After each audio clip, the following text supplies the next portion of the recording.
Hey Crosspark, this is another Romans deep dive video. Not necessarily going to do these every week, but as I can and as I feel like there's a need and there's space in the schedule, I'm just going to put some of these out to help you continue to think more about what we're talking about in the sermons. You know, these are dense passages, as I've already said. We could talk forever about them, and I'm committed to not talking forever on a Sunday morning. And so I wanted to go back and hit a few things and maybe double click on them from Sunday. I mentioned a couple times, particularly in the second point, the dehumanizing effects of sin. So the reason I say that sin is dehumanizing is we're made in God's image to relate to Him, right? To live in His ways, and full humanity is humanity in dependence on God. I think that's actually a key part of the definition. So post the fall into sin, all of us are less than fully human in one sense, because we're not living in dependence on God. We're independent from Him. We're separate from Him. We're running from Him. And so really any and all sin is dehumanizing. And you think about the mechanism, we're made for a relationship with God. Our relationship with Him helps us to understand and inhabit this image, to be like Him, like we're supposed to be. And so anytime we're running after something else and making something else our God, we're going to become more like that thing rather than more like God. And as we saw in Romans 1, this worship gone awry, this false worship, gives us a futile mind. It makes us foolish in our thinking. It sends us deeper into our darkened hearts. By contrast, Jesus is the perfect image of God. So, I said we weren't given images to worship in the Old Testament. We're given the Word. And then we're given Jesus, who's both Word and image. He's the Word in flesh. He points us back to the written Word. The written Word points us to Him. But He is also the image of God. He's the perfect image of God, we're told. So Jesus, part of what makes Him the perfect image of God, the perfect human, is that He's in full relationship with the Father.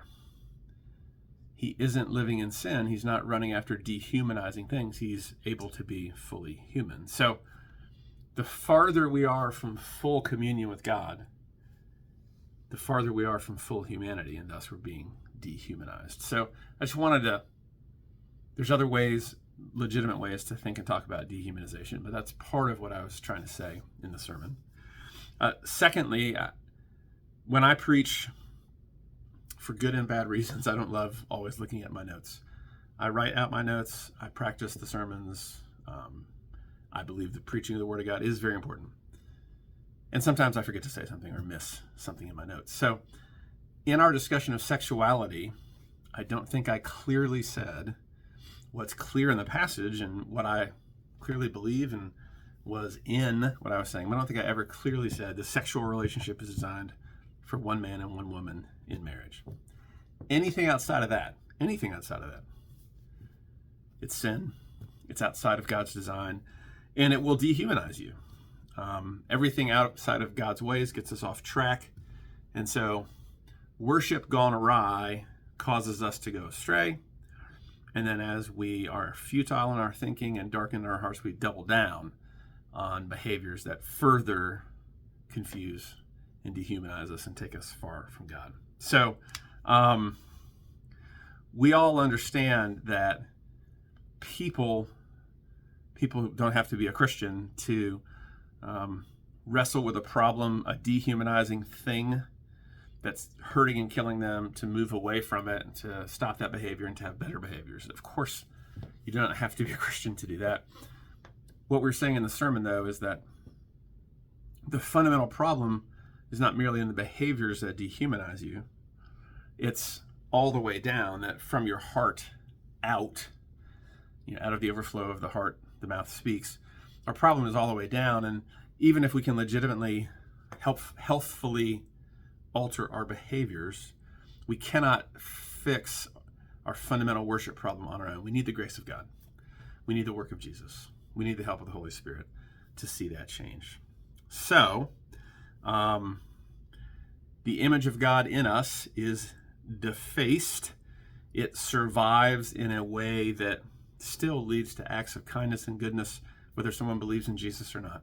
And we all see and have seen so many examples of what people often call the human spirit, right? Because we actually do know we're made for truth, beauty, goodness, kindness, grace, and even though we suppress that truth and don't understand it, we often still exhibit good things about those truths. We know, for example, Christians aren't always better than non-Christians. We don't always live better. C.S. Lewis says, imagine what any given person, a Christian, would have been like without the grace of Jesus. They would have been much worse, perhaps. Jesus saves all sorts of wayward people, and he's at work to change us. But still, the fundamental question of our fundamental righteousness, our deep unrighteousness compared to the true righteousness of God, that's the problem. That's the biggest problem. And that question only gets answered by the grace of God and unto eternity. So again, our sexuality is a common area of life where all of this is illustrated.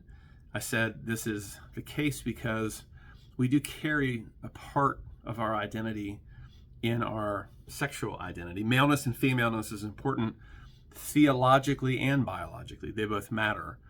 So for example, when Adam and Eve sinned, they didn't make coverings for their elbows, we don't think, right? They covered up their private parts, their sexual organs. Why? Not because sex is sinful in the right setting. It's not. It's good. But their sense of identity, their maleness and femaleness, their sense of self, their sense not simply that I've done wrong, but that I'm wrong, I'm dirty, I'm broken. That's what was affected in the fall. It was very significant, right? So it's natural that our sexuality is connected there. And so I think I said in the sermon something like, feels like Paul or Christians are too hung up on sex. That may be the case, certainly, for some. But I think the reason the Bible talks so much about this is because sexuality matters.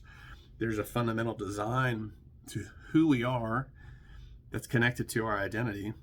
And as Paul was illustrating in the passage, when worship goes awry, oftentimes this area, we exchange healthy relationships for all sorts of unhealthy, less than God designed things. So I did say, right, that in our culture, we have sort of a split personality on the topic. We, at some moments, act like sex is the most important thing. Other times we act like it's hardly important at all. It's doesn't matter. You can do whatever you want. You can change even your sex and gender entirely. Theologically, I would say our sexuality is not everything, and it's not nothing. It's less important than our common humanity. It's less important than being made in the image of God. Absolutely, that is the case. Also, it's more important than just some behavioral or physical characteristics, because it's deeply connected to who we are, and thus, when the core of who we are goes awry, when our worship goes awry, it will show itself in various ways in these areas. Okay, final comment for this deep dive. Paul is writing to a mixed audience. We've said this now, I think, a few times in the video and in the sermon. Paul is writing to a church that has Jews and Gentiles in it. We think probably the Jews got kicked out of Rome, so thus Gentile Christians came to more prominence within the church, and then the Jewish Christians came back into the church, and probably this caused some tension, confusion. That's our best guess of what happened. We don't have all that crystal clear. But what Paul's doing, in some ways, Paul has multiple audiences for the letter. In some senses, he's addressing everyone, meaning you, me, anyone who would read Romans, right? In another sense, he's addressing the church at Rome. But he's also addressing different categories within the church at Rome. But then beyond that, he's using sort of rhetorical devices, rhetorical techniques that were common in his day, different kinds of argumentation where he's not necessarily slanting the conversation only at one part of his audience.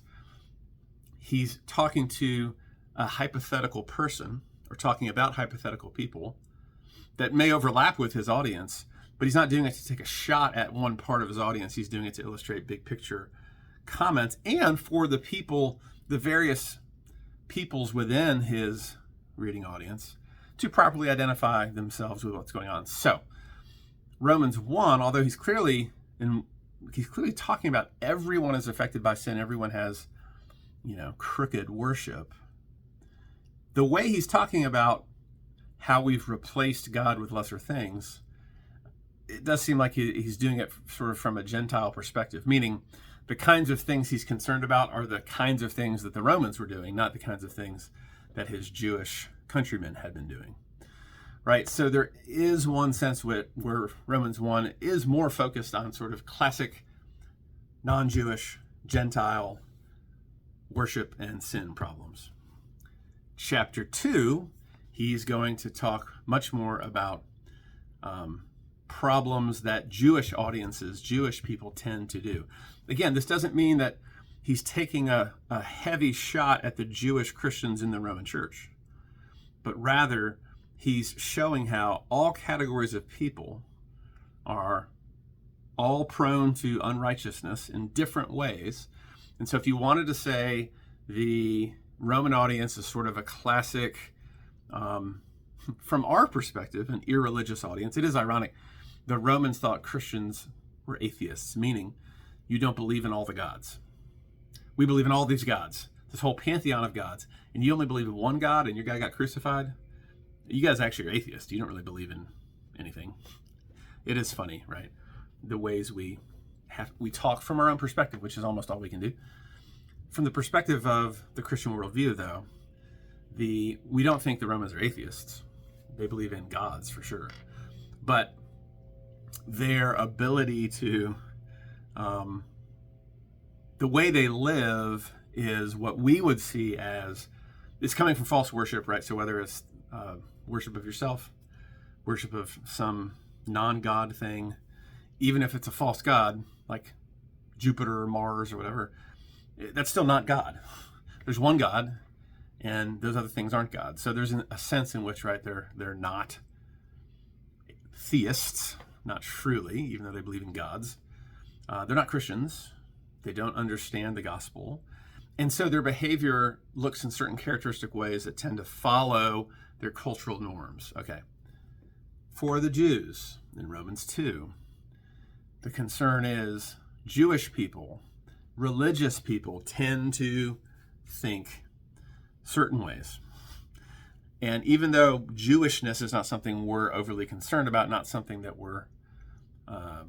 is a big part of many of our culture and our discussions, try maybe to replace, as you read Romans 2, their sense of being righteous by being Jewish or keeping the law or circumcision with something similar that we might put too much trust in. The fact that you're a church member, the fact that you live a pretty good life, a pretty clean life, that you have the right theology, that you're for or against the right things. And I think if we can, there should be ways that we can relate to what he said in Romans 1 to this Gentile audience. And there should be ways we can relate to what he's saying in Romans 2 to this Jewish audience. And if we can ask those kinds of questions, how am I like that? What is it that I do that, although I'm not Roman, I'm not Jewish, that actually my heart and my patterns are the same kind of thing that I see here in the text. So I think if we can do that, it will help us understand better and jump into what Paul is saying in Romans 2. All right, that's plenty for today. I'll see you Sunday morning. Thanks.